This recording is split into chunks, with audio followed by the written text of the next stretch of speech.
So hey y'all, I'm back here with another review of Cartel Cruise Season 2 episode... What episode is this, y'all? 9. I know people. Okay. I want to start off this episode the way that I ended my last review, or towards the end, which is Michael and Magic. I'ma say it again. Your girl is available, I see that you're taking it nationwide, that means you're gonna be expanding you guys' operations, and I just want to let you know that a girl is available. Okay, I just putting it out there again to let it be known. So anyway, all right, let's just kind of I'm not gonna do play by play. We're gonna get to the meat and the crux of this episode. So if y'all guys everybody who watched my review last week, thank you so much, or who've been watching it, period. I appreciate y'all. Y'all the only reason I keep doing this. I would not keep doing this. Yeah, I would, because I like the show. But anyway, so last week towards the end, last week was like a really wholesome episode, but towards the end, and I knew this would become an issue, Yvette and Stephanie felt as if, I was about to call her Bondi Blue. Shout out to Bondi Blue. Betty Idol, I'm sorry, Bondi Blue, that's so disrespectful, but Betty Idol, sorry, they said how, they didn't think that it was cool. They didn't see why she had promised the woman, that she would go and try to find somebody to come back. And I said in my last review that I kind of understood what Stephanie and Yvette was coming from, but at the same time, I didn't have a problem with Betty doing that because I understand that her heart was coming from the correct place. Okay. So we get back, they're about to do this whole thing. They're meeting up in San Diego with Magic and Michael and Eddie, because Magic and Michael are about to do their little launch party for their marijuana. And so, okay, the girls, before they actually get to the guys, they sit down and they talk.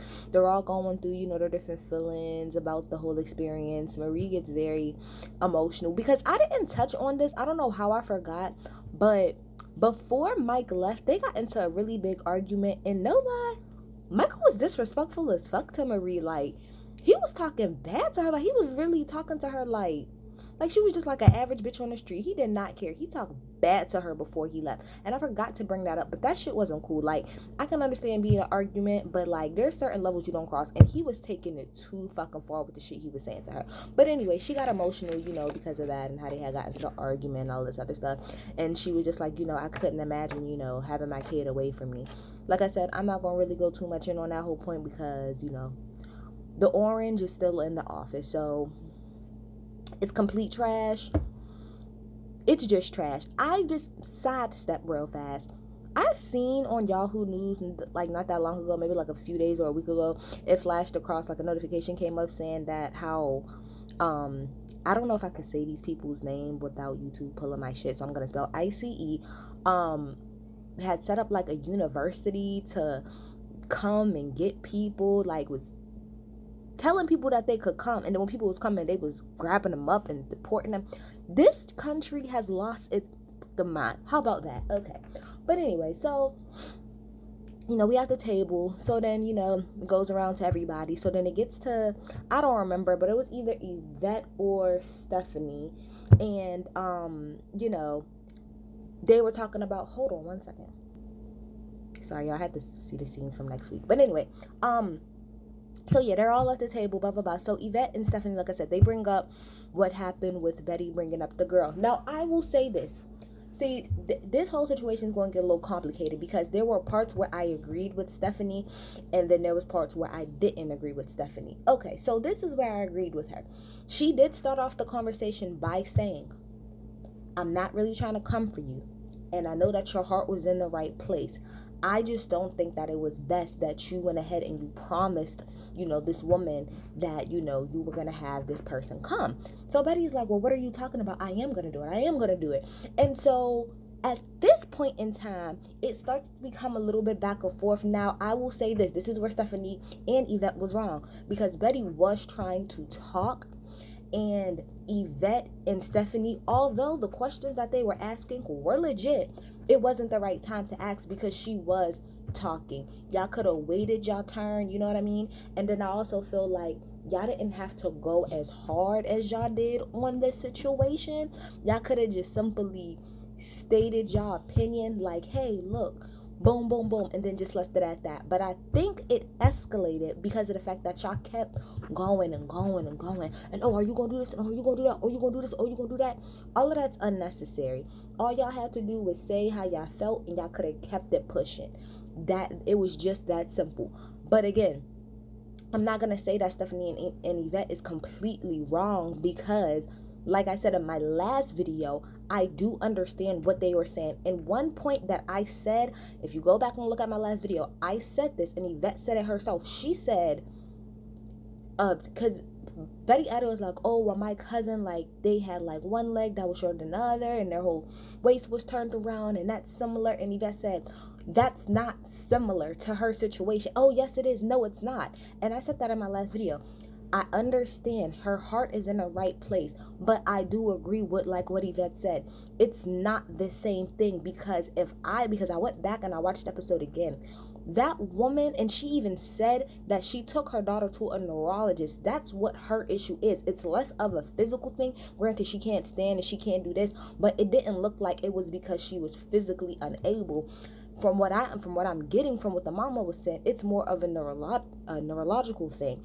And I did peep this because I had to rewind it, but Betty said, oh, well, maybe I had a separate conversation with her that I didn't have. Now, again, like I said, I went back and I watched that episode. Unless Betty was like all the way in the back doing something, they made it seem as if Betty was there for that entire conversation. So, no, she did say that.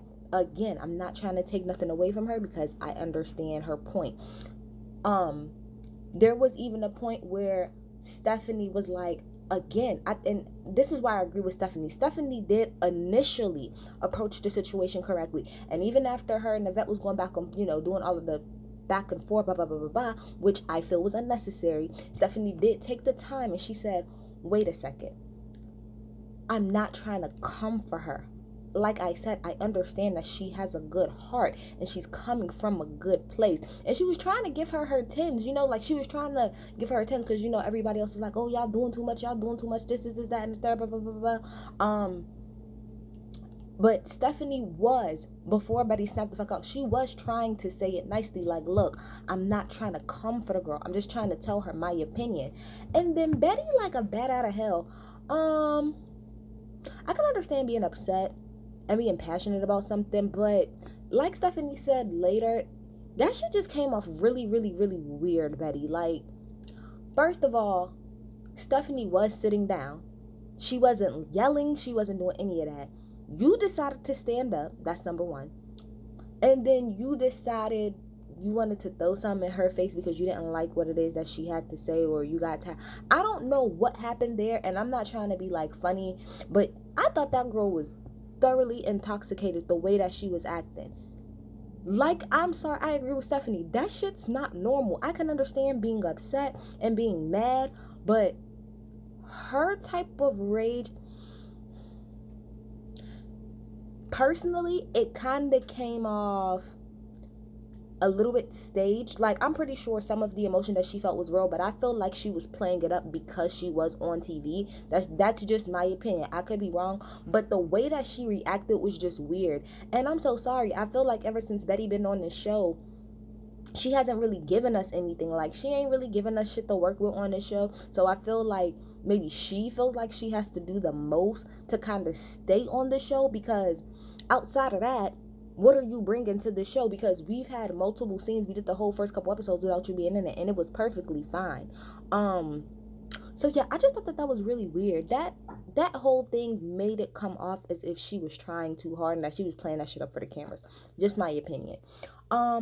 But again, Kat being a real bitch that she is. We all need a friend like Kat. Kat was being neutral as hell, but she was being real. She took off her shoes because Betty was, looking like she's about to run up. And Kat came over. Kat was like, look, I understand, but I can't let you touch Stephanie. And we're going to get to that part in a little bit because Eddie brought it up too. But I thought, again, that's a real ass bitch. Like, I understand your plight, but at the same time, you're not about to run up on my best friend. I'm so sorry. I can't allow it. Right or wrong, I can't lie. And I seen Kat take off her shoes, and I'm like, Kat, don't fight again, girl. Don't fight again. But I understand your plight. So then, Kat took Betty to the side, or she came outside with her, and she's telling her, she said Stephanie was wrong with how she handled it. She was completely wrong. She did not have to attack you that way. However, you made the decision to give her that type of energy. Kat is the only freaking, I swear, she's like one of the only voices of reason on this damn show, because she can be very, like, even though Stephanie is her best friend, in this episode alone, I seen her be very like neutral, and she's very unbiased about the whole situation. And like she said, she was like, but at the end of the day, Betty, you gave her that energy, and that's a fact. No matter what it was that she was saying at that table, Stephanie did not get up, and we'll get there in a second. But in general, like she was saying, you gave her more energy than it was necessary. I told her the same thing. You can't be giving people all of this energy. If they didn't believe you, all you had to say was, well, I'm going to do what it is that I can do, and just leave it at that. Wasn't no reason to get all hype and all buck and shit. So then she goes inside in the house, and Diana, I swear to gosh, Diana, I want to like you so much. Oh my gosh, I want to like you so much. But I swear, it feels as if you really have a bone to pick with Stephanie, because every time you're in these confessionals, you always got some shit to say. Or if Stephanie's not around, you always talking shit on Stephanie for what? I just feel like out of everybody on this cast, you really have a bone to pick with her, and I really don't get why. I thoroughly don't get it. The Stephanie, is she out of hand? Is she out of pocket? All of those things are correct. But I feel like Diana in particular, you can't wait to go in on that girl. And I don't understand why. So anyway, Kat goes inside, and she's talking to Stephanie, and she's trying to calm her down. Like, and she's telling her, look, real shit. She said, you're my best friend, but at the end of the day, I'm gonna tell you when you right and you was wrong. You was wrong for how you handled it. Y'all both came out at her like y'all was attacking her. Now this is where, like I said, I get both sides, because Kat was right, because there was a point in time when her and Yvette was asking all of those questions that was doing too much. But at the same time, Stephanie said, I was not yelling at her. I was not raising my voice. I was trying to give her her tens. I told her that her heart was in the right place. That's all true. That is true. That is how she approached the situation. She didn't come to her. She didn't start the situation off being messy. And even towards the end, once her and Yvette stopped going off on her, she tried to wrap it up in a nice bow again. And then Betty just flipped the fuck out. So Betty said that she was getting her shit and she was leaving. Arrivederci, bitch. I don't really care for Betty. I'm so sorry. I'm trying to like look at her in a different light since she's on this show. But I'm sorry. The way she acted on Love and Hip Hop Atlanta, it just sticks in my mind. It sticks in my mind way too heavy.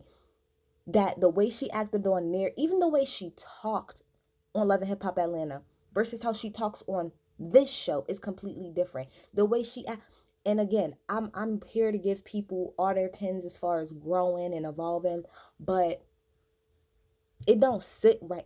Something about her don't sit right in spirit. And that's okay, because everybody ain't gonna like you, girl, and I'm just one of them. So she's getting her stuff to leave, and again, this is where Stephanie's being irrational. They're walking by her like Marie and Diana and Betty, because Betty said that she's leaving and she's not staying there. Arrivederci, bitch. But Stephanie gets all on her back like, oh, why y'all not gonna say that somebody's coming behind me? Now, Kat, you was wrong for saying no. I get what Stephanie was saying. That didn't make any sense, because like Maria said, what the fuck am I supposed to walk in and say, I am now walking by you? I'm not gonna do that. Stephanie, you gonna run up. I'm gonna tell you this though. You gonna run up on the wrong person, and Kat's not gonna be around, and you gonna get your shit rocked. And that's a whole entire fact. Because even Marie was like, bitch, I don't give a fuck that Kat's here or not. I'll whoop your ass. And I think this was after the fact, but Stephanie just came out of nowhere and just ran up on Marie and like put her hands around her neck. And I'm just like, Stephanie, what is going on with you?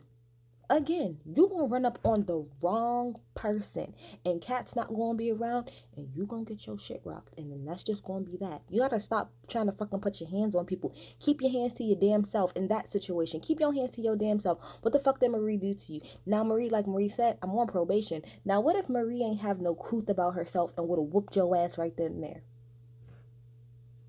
Then what? Where would we all be? Anyway, so So yeah, Stephanie, you're trash for that whole situation. They left. Then Marie, Kat, Diana, they go over to the hotel where all the guys are. They go over there chopping it up with them, telling them, what happened and all this other stuff and how they're gonna get ready, to go out the next day. The next day, I will say this VH1. Let me tell you how trash VH1 is. I understand that this is Cartel Crew. I get it. And I understand y'all gotta play up the dramatics. But for y'all to... Eddie is on probation. And for y'all to try to play that scene up with him getting the dogs, which I knew for a fact it wasn't no damn drugs because Eddie's a real nigga. He ain't gonna let... We already know. That shit ain't about to be on camera. But the fact that y'all would try to insinuate the fact that that man was like doing something illegal, VH1 is really and honestly truly trash. That man is on probation. Stop playing with people's future and stop playing with people's lives like this, because you don't know what motherfucking prosecutor or who the fuck ever could have seen that and been like, oh no, and just found any fucking reason. I don't care if he got it or not. The system is completely fucked up. They could easily take that little part and use that shit against him. VH1, y'all are complete trash for that shit. That man is on probation and y'all really out here playing, trying to make it seem like that man was really out here doing something. Like, for instance, this week it was cleared up, but the way y'all showed the previews last week, it made it seem like he was doing something he ain't have no business doing. Now, what if his PO would have been calling him all crazy, like, what the fuck is you doing on TV? What's wrong with y'all? I know that this is a show to y'all, but this is people real lives. Like, people really go through this shit. People really have to deal with a lot of bullshit when it comes to this system. And y'all out here playing these little raggedy ass games for your bitch ass television show that nobody really cares about. That's trash. That's complete trash. And I'm surprised, and y'all be lucky as hell if Eddie come back next season. That's some shit. I would definitely have some shit. I would curse all of them producers out. Everybody getting cursed out. That shit's not cool. Stop playing with that man's freedom. And like I said, before anybody be like, oh, well, they didn't really show anything. I don't care. Don't imply. You should not imply anything when it comes to anybody that has that type of situation. Point blank, period. TV show or not. I don't care. All right. So anyway, yeah, they went there. They talked. Blah, blah, blah, blah, blah. The next day, they go, Marie comes over. Well, before Marie comes over, Diana and Kat is talking. And Diana's talking about how she was over there at Magic, room. Let me tell you something. Diana is weird in this back when it comes to Magic, because when it's her, if she's talking about Magic to somebody else, she plays it down like, oh, no, we're just friends. Oh, no. But then when they get in front of each other, or, them two is in front of other people, she plays it up. So I don't know. She's weird as hell. She's weird as hell for that to me. Like, y'all probably fucked. It is what it is. So what? You're a grown ass woman. You ain't gotta try to sit up here and lie. I'm not saying for sure that they did, but they probably did fuck. Like, and who the fuck cares? You're a grown ass fucking woman. But I just think that that's weird. That when she talks to other people about him, it's, oh no, but then when he gets in front of her, it's, oh, I need this. I need my boyfriend to get me this, and they look at him like, come on, Diane, make up your damn mind. But anyway, like I said, they tried to allude that, Eddie was out here doing some illegal ass shit, but he wasn't. He went to go get a damn dog for Cat and his damn son. Now I will say this. That was a ridiculous amount of money that you gave that person for them damn dogs. I'll tell you that. Are they purebred? Like, my dog, where my dog? My dog is over here. He's sleeping. I got a brindle pit. He ain't cost me nothing, but that's because, my boyfriend's sister had his mama, so whatever. But regardless, that was a lot of money that you gave that man for them two damn dogs. Cute enough. So he brings them in, shows them to Cat, blah, blah, blah, blah, blah. They go, Eddie could not go to the party, the little launch party. I figured that because he's on probation, so I figured that much. Just because it's legal there, that doesn't mean it's legal. It's not legal federally, so boom. They go to the party. Be Real was there. Shout out to Be Real. Everybody was in there high. Everybody was in there higher than a kite. Higher than a kite. They said it smelled good. They said it tasted good. Next time I go out to the West Coast, my best friend lives out in Las Vegas, and so next time I go out there, I will try some of y'all stuff. That was pretty much much like the episode, to be quite honest. Wasn't really much more to it. Again, Michael, I am very much so available for a job. Magic too. I'm very much so available for a job. So y'all tell me exactly how it is that y'all felt about this episode. I'm out. Bye.